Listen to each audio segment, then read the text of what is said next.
Ayan mga par, magdi-DIY tayo ng pagpapalit ng spark plug. Ito yung bagong spark plug. Yan, nabili ko lang to sa online shop ng 400 pesos. 4 na piraso, iridium na siya. Ibig sabihin ng iridium, mas upgraded yung spark plug na to compare sa mga stock, yung patulis. Yan, patulis ang kanyang tip. Yan. Nakakaranas na kasi ko ng mga misfire. Mararamdaman nyo naman ang misfire. Maalog ang makina. Yan. Kung may scanner ka, pwede mo munang ipa-scan. Pero kung alam mo naman na palitin na spark plug mo dahil matagal ka nang di nagpapalit, pwede mo na din siyang palitan. Okay? Ito yung mga ignition coil, 4. Okay? Ang pagpapalit kasi ng spark plug, isa lang yan sa basic maintenance talaga. Hindi naman to yung kailangan mo pa talaga ng matinding mekaniko. Okay? Kaya mga par, tanggalin na natin yung mga 10 mm bolts ng ignition coil. Ang sasakyan ko pala mga par, Hyundai Accent 2018. So, 7 years ko na itong inaalagaan. Ako lang ang nagme-maintenance. Minsan yung kabarkada ko, pagka yung mga heavy PMS, yung barkada ko na automotive din, isang kasama ko naman na nagme-maintenance. Yung mga heavy PMS, 20K, 40K, 60K, 80K, 100K. Yan mga par. So, linisin na lang natin para pagka pugot natin ng ignition coil, magiging open na kasi yan. Yung cylinder na papunta sa yung butas na cylinder, yan, para hindi maintindihan ng alikabok. Blower, tanggal alikabok. Para hindi ganun kadumi yung baka mapasukan yung cylinder.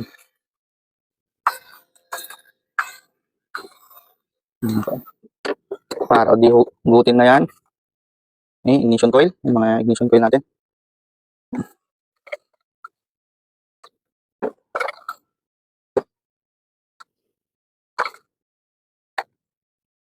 Apat na ignition coil. Pwede na nating luwagan ng ating spark plug.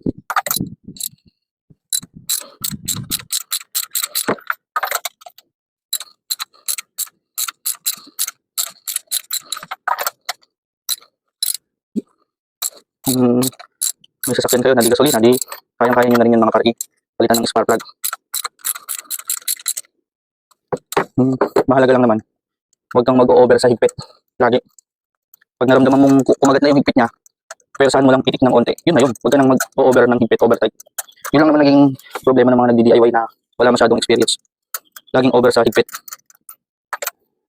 Basta pag kumagat na yan, pitik na lang, kahit sa ang tornilyo. Sa mga, wag lang sa mga pang-ilalim maganda. Pero sa higpit doon, under chassis. Pero pagdating sa makina, yung higpit dapat hindi mag-over. Yan.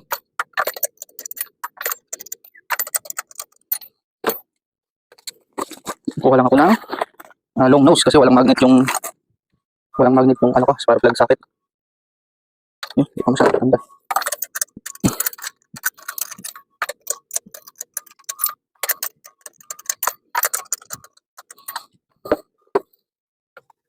Cylinder 4. Tingnan natin cylinder 4. Ayan, ako.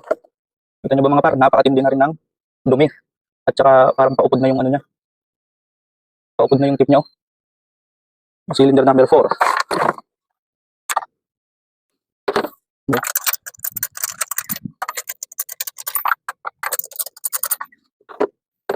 Cylinder number 3.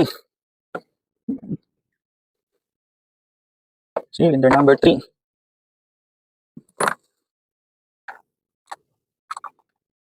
Cylinder number 2. Puro palitin na talaga mga par. Palitin na ating spark plug. Cylinder number 1. Uy, palitin na talaga. Ano mo na may pinagkaiba ng bago sa luma. Oh.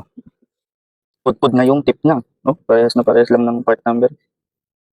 Pero itong luma, ayun oh, upod na. Itong bago. Hmm. Na yung pinagkaiba nila. So pag nakaramdam kayo ng misfire, kung palit na kayo ng spark plug, kung ayaw nyo, pwede nyo ipa-scan, pero kung gusto nyo, direktahin nyo na si spark plug.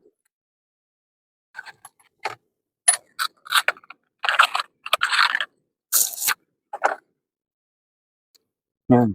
So pagkakabit ng spark plug, huwag nyo siyang ibabagsak ng basta. Kailangan ihatid talaga. Yan, ihatid mo siya. Para hindi mauuntog yung pinaka-tip, yung dulo. Ganun lang mga parang labanan dyan. Ha? Okay.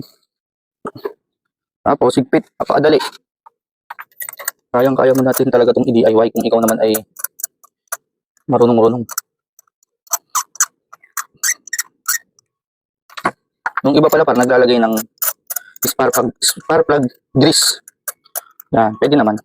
Ako kasi, since una hindi naman ako naglalagay ng spark plug grease at papalitan mo rin naman siya kung let's say 20,000, 10,000, depende sa'yo. Yung iba kasi 100k bago magpalit. Yung talagang mga ubusan ng pan hanggang masiraan 100k. So nai-stack up talaga yung spark plug mo. Pagka ganito 20k, papalit ka. Yan. Hindi naman magi-stack up yan.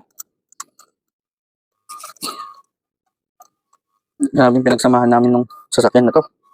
7 years na since brand new. Since brand new to mga par. Ayan, pag kumagat ng ganyan, pitik. Yun.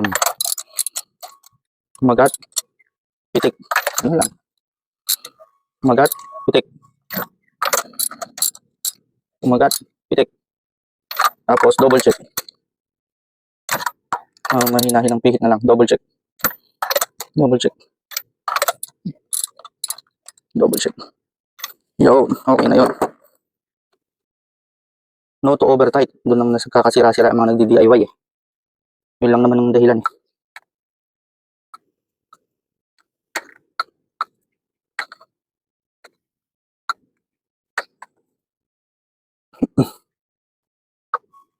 Ayan. Paano mo lang tinanggal? Ganun mo lang ikakabit mga par ha.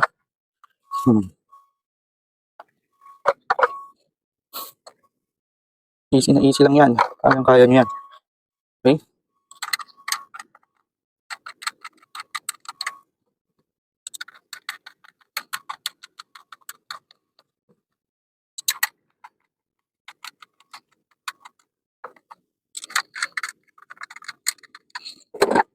Ganun lang mga par. Pit. Huwag over tight. Pag kumagat, pitik. Pag kumagat, pitik. Pag kumagat, pitik. Yung pitik nyo, huwag yung bigla, sakto lang din. Ganun lang din.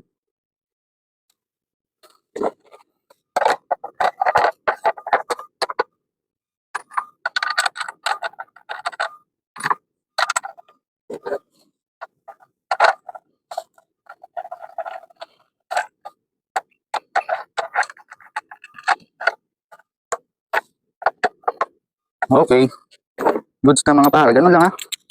Basta pag ikay nagdi-DIY, chill ka lang. Huwag kang kuhan. Huwag kang kakaba-kaba. Chill ka lang.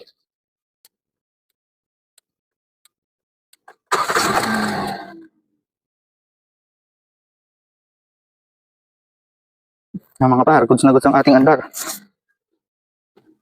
Pinong-pino.